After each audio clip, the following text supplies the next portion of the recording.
My mother died over 30 years ago, and in the year or so before she died, she gave me a number of gifts, small gifts, of no particular value. And one of the interesting things is that I have always retained those things, not because of their value, but because in a certain sense they keep her memory alive for me.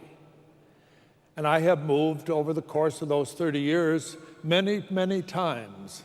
And you know, as you do yourselves, when you move, you usually clean out a bunch of things that you don't really have any use for.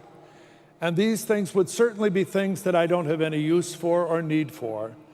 But somehow there's a symbolism about it that keeps her memory alive, not just in that way, but in many others as well. And today we celebrate the Feast of the Body and Blood of Christ, remembering all that God has done for us, the fact that God has come and made his dwelling among us. But the Eucharist that we celebrate, the body and blood of Christ, is more than just a symbol of God's presence and God's love for us. It is God himself who has come to make his dwelling among us and to show us his love. The Feast of the Body and Blood of Christ was celebrated in different ways over the years, and for many of us of another generation, we remember things like 40 hours and processions and holy hours and hours of adoration and all sorts of things like that. And many of those things have kind of gone by the wayside. And yet, historically, that sort of devotion led to a certain distance from the Eucharist and almost an unapproachable God.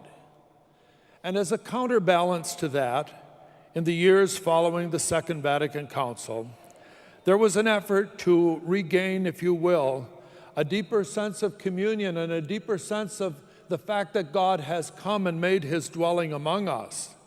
And that expressed itself in many ways.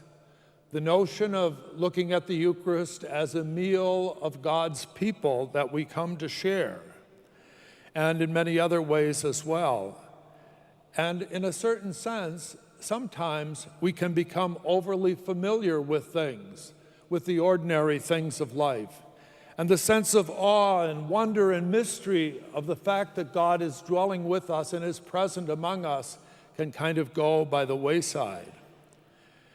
As I reflected back on my own life, in the years that I have been a priest, I have probably celebrated the Eucharist at least 15,000 times. When I just begin to multiply the years and the number of times that I probably would have said Mass over the years, it works out to about that. And you know, as you do that, each time it's so easy to take for granted the gift that God has given to us. And it's so easy to just assume that everything is there, and we go about things in a very routine kind of way.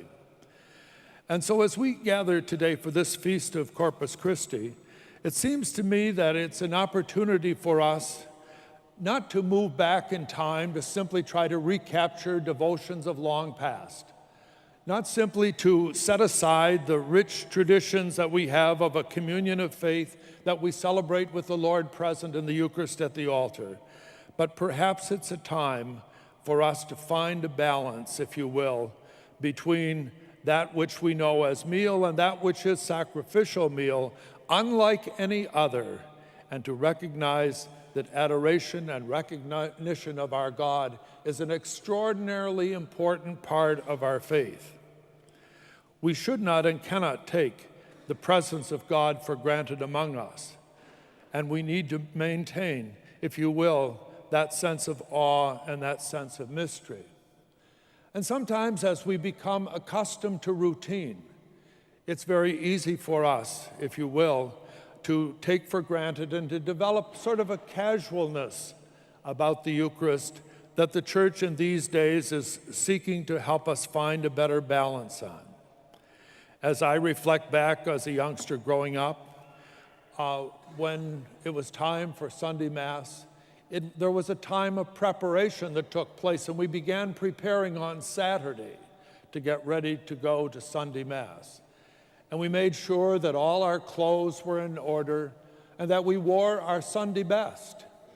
Now, I'm not commenting today, nor do I want to comment about the way people dress or anything of the sort, but what I want to emphasize is that there was a sense of preparation that perhaps we need to do as we reflect on the mystery that we celebrate and on the presence of God among us. And it is so easy for us sometimes to forget that. I remember, and sometimes it does reflect itself in the way people dress. I recall one time a number of years ago celebrating a 50th anniversary celebration.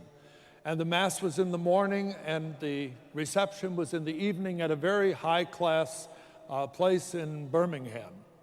And at Mass, everybody was in blue jeans, and at the reception in the evening, everybody was in tuxedos. Now, I'm not suggesting in any way that people need to wear tuxedos, but I'm just saying that perhaps there's a better balance here that could be struck in all of these things. Even the way that we receive communion. This is a great gift, this precious gift that God has given to us. And we need to always be reflecting on that.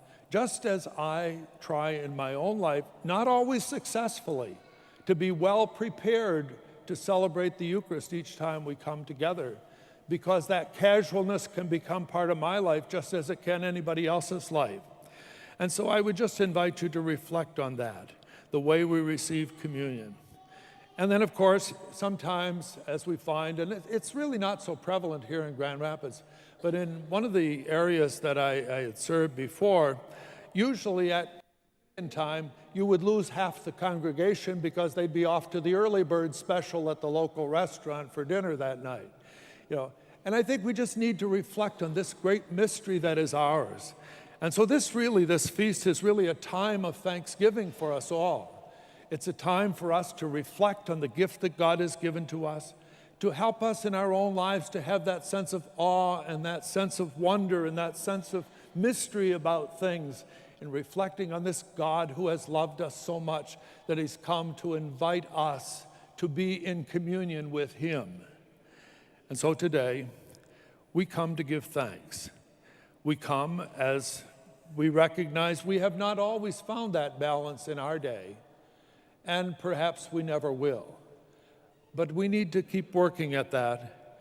The gospel tells us of how Jesus nourished the crowd, and today he nourishes us with his body and with his blood.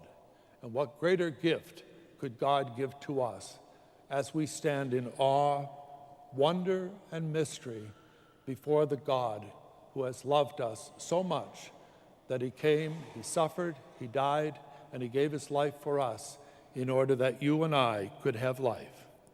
So let us prepare, let us be in communion, but in awe and mystery, but let us give thanks and let us adore the living God.